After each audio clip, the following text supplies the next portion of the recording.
Well, when you're dealing with, omnipotent, omniscient, and omnipresent consciousness, there's nothing, even the slightest little experience, the slightest little thought, that isn't just the I experiencing. And so, as Mr. Gurdana says, the I is just the same whether it appears to be an individual or not. And he used some sort of word, I think it was something like the infinite focused was what he said, as an individual. It's focused. Sure, there's a sense of position and space and whatever within the dream here, and but it's all there's only one I, and that's the only thing that hangs people up. There's a belief that there's more than one I. But even the sense of there being multiple I's, separate I's, is all the I, and it just expressing itself at the same, all at the same time. The people don't grasp or the absolute creational power that's involved in all the simultaneous multiple dream creations that are going on, all from the same one source. Absolutely stunning power. Yeah, Mr. Gurdana talks about that. He said, someone asked that question, well, I'm sitting here and you're sitting there, and he said there's different points of consciousness. There's one awareness in essence. Yeah. And then an example that someone said, well, how can there be, he said, I'm in Sweden here and you're in America. You're not in Sweden and I'm not in America, so we're not the same. There's different points of consciousness. You can look in your own experience and see this. You have a right hand and a left hand. There's one body. There's one body here. If I take a hammer or anything and I hit this left hand, that hurts right there where I just hit it. You can hear it a little, it actually hurts. This hand hurts. This hand doesn't hurt. Yeah. This is one body of awareness, we could say, with different points of consciousness. This is a point of consciousness. That's a point of consciousness. That's a point of consciousness. All different points of consciousness. One awareness. Another way to come at that is we can say, is it possible, this just blows it out of the water, for you to separate yourself, for Steve to separate himself from the rest of creation and then exercise control over the rest of creation? Is that possible? And if so, how do you do it?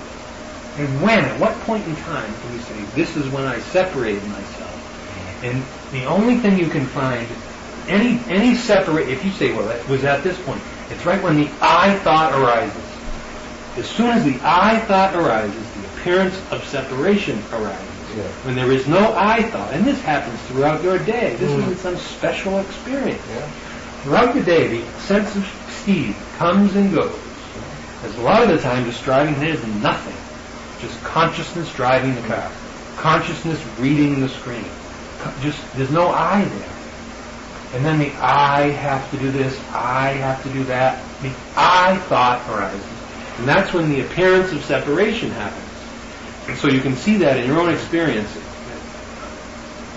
Prove to me that, well, when did you separate yourself? You tell me. And I'll tell you, it happens as soon as the I thought happens. As soon as my consciousness is separate from your consciousness. As soon as that thought arises, the appearance of separation happens. But it's just an appearance. It's an image of me over here, my little power and consciousness, and you over there. It's an image. It's a story playing. When that story's not there, there's no I, there's no me, there's no you. There's no right, there's no wrong. There's no up, there's no down. There's nothing prior to thought. So then the question is, does thought actually separate the universe into little pieces, or does it just appear so? Yeah. Because if thought does not actually get a saw out and cut the universe, and it doesn't actually separate it. If thought doesn't actually separate the universe into little pieces, then there never was separation. It's just the thought.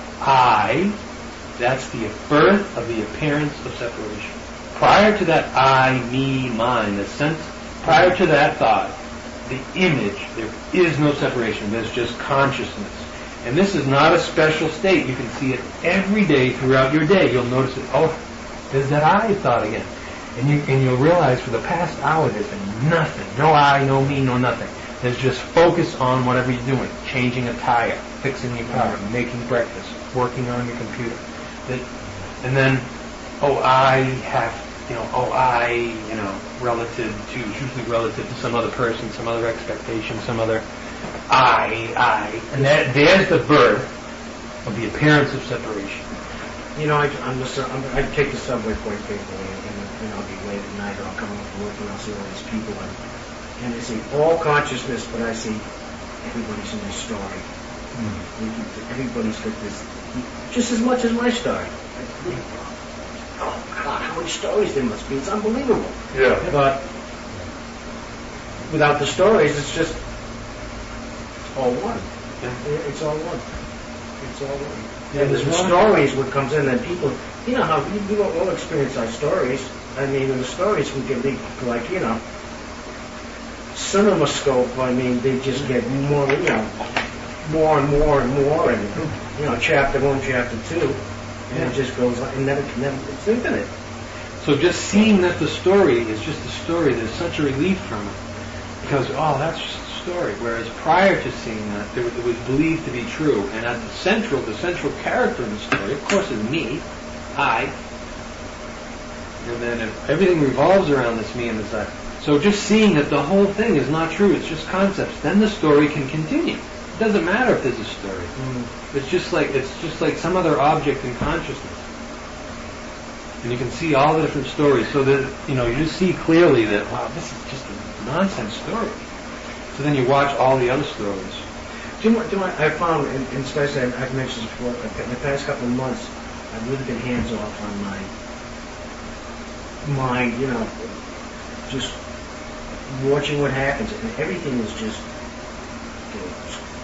clearing out by itself. I'm not saying, I shouldn't be worrying about the future. It's just happening all by itself without me getting anywhere close to it. And I don't know why. It's a much more pleasant way to live. It's much easier to live. Like the stress level has gone out so much. My situation hasn't changed substantially at all. But there's a new perspective on it. I'm not worried about money. I'm not worried about the future. I'm just doing what I'm doing. And I'm not. It's like it's not. The shoulds are going out too. I should be doing this. I should have done this. I should have it. No, this is it. And something, I'm kind of enjoying it. I'm kind of enjoying it.